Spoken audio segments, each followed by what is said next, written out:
Journal écoute de Bel RTL, il est 6h. Monsieur Limando, bonjour. Bonjour. La province qui a connu le plus de problèmes cette nuit, c'est la province de Liège. Donc.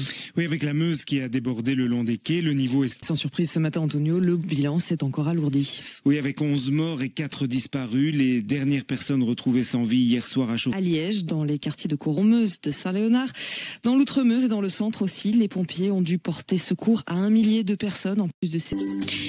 Bel RTL, 6h47, édition spéciale inondation jusqu'à 8h30. Nous sommes à vos côtés ce matin et nous vous ouvrons notre entière de ce soir. Nous allons tous récupérer un temps beaucoup plus sec. Aujourd'hui, là où les pluies tomberont encore, ce sera sur le flanc est du pays, sur les provinces de Liège, de Luxembourg, sur le sud de la province de Namur également, sur une partie du Hainaut, mais des pluies qui deviendront de plus en plus faibles et rien de comparable à ces derniers jours.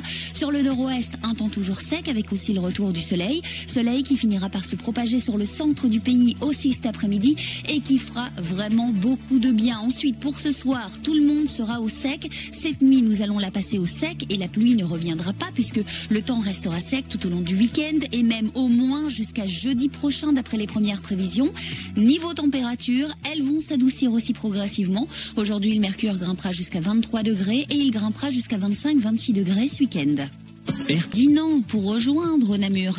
Les nationales qui longent la Meuse sont par endroits sous eau et donc bloquées à la circulation. À Velaines-sur-Sambre, c'est également le cas. L'eau ruisselle sur la nationale 98, donc plus possible de passer par là. Et si vous circulez entre Namur et Charleroi, attention aussi parce que la nationale 90 est en partie inondée et donc à certains endroits, elle est également bloquée à la circulation. Et évidemment, à Liège, c'est également très compliqué. Là, on ne compte plus les axes fermés à la circulation. Le centre de Liège est difficilement accessible. À part cela, le tunnel Quincampoix reste fermé ce matin. À hauteur de Tilf, le 25 est fermé aussi en direction du Luxembourg. 25 fermé aussi à Wandre, vers le centre liégeois. Nombreux axes fermés, secondaires ou non, dans la proximité de Spa, d'Éouaille, de Chaudfontaine, de Fléron. Le centre de Theux reste également fermé à la circulation. Nombreux axes également bloqués et sous eau dans la région de Verviers, mais c'est également le cas dans le sud de la province de Namur, près de Marchand-Famenne, de Ouélin, de Rochefort, de Couvin. Profondeville a également pas mal d'axes fermés à la circulation. Bref, soyez extrêmement prudents, surtout très patients si vous devez prendre absolument la voiture ce matin. RTL Mobilité, votre partenaire sur la route. Bel RTL, il est 7h31. Derrière nous pour aujourd'hui, il ne reste que de fines pluies, voire encore une averse isolée par endroits un peu plus forte, essentiellement sur l'est du pays. C'est malheureusement là que la pluie tombera encore une bonne partie de la journée. Ailleurs, le temps va redevenir progressivement plus sec. Il sera toujours sec sur le nord-ouest, redeviendra assez sec sur le centre du pays, avec aussi le retour progressif du soleil.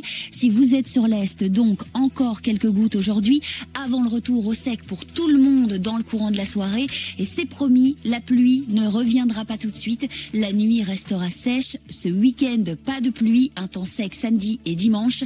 Et le temps restera sec au moins jusqu'à jeudi prochain d'après les premières prévisions, avec des températures agréables qui vont s'adoucir jusqu'à 23-24 degrés. Merci beaucoup. Présente ce matin pour vous si vous êtes sur le nord-ouest et en bord de mer. Elles finiront aussi par se propager sur le centre du pays avec un temps qui redevient progressivement plus sec. Ce sont les dernières averses qui tomberont aujourd'hui, enfin les dernières. Elles tomberont malheureusement en revanche encore principalement sur l'est et sur le sud du pays, mais en bien moindre quantité que ces pluies tombées ces dernières heures, voire ces derniers jours. Donc on espère évidemment que cela ne fera plus augmenter le niveau des cours d'eau. Niveau température, jusqu'à 23 degrés cet après-midi. Et ce soir, c'est promis, nous serons tous au sec, nous passerons cette nuit au sec et la pluie ne reviendra pas puisque le temps restera sec tout le week-end et même assez agréable. Fil Twitter. À Bruxelles, tout roule normalement sur les routes également. Niveau train, en revanche, c'est également compliqué puisque je vous rappelle que toutes les lignes sont interrompues en dessous de Charleroi, Ottignies, Namur, Liège et des connexions nombreuses aussi interrompues autour de Charleroi. RTL Mobilité, votre partenaire sur la route. Excellent début de journée à l'écoute de Bel RTL, il est 8h. Notamment Moat et Ucorgne. L'autre cours d'eau qui n'a pas fini sa hausse, c'est la Seine en Brabant wallon et en Hainaut. Tous sont stabilisés ou passent en phase de décrue. Ça ne veut pas dire qu'on est tiré d'affaire. La quasi-totalité des provinces de Namur et Liège sont toujours en alerte rouge, alerte de crue. Mais pour les habitants autour de la Sambre, le Gers et du côté de Liège, à l'heure actuelle, on le précise aussi parmi les conséquences, 21 000 wallons sont toujours privés d'électricité, essentiellement le long de la Vesdre, nous disait Gilles Simon du réseau de distribution Reza il y a quelques minutes sur Bel RTL. Enfin, des dizaines de communes où l'eau n'est plus potable actuellement. Et il reste encore des centaines et des centaines de sinistrés avec tout. Écoute de Bel RTL, il est 9h. Et pour le RTL Info 9h, c'est Julie Vilquet. Bonjour Julie. Ce qu'il en est à Liège et à Rochefort. L'eau qui baisse, ça veut dire aussi que pour les ouvriers communaux, c'est l'heure de faire l'état des lieux, des réparations. Midi, on s'informe avec Céline Gansard. Rebonjour Christian, bonjour à tous. Les opérations de sauvetage wallonnes qui ont été balayées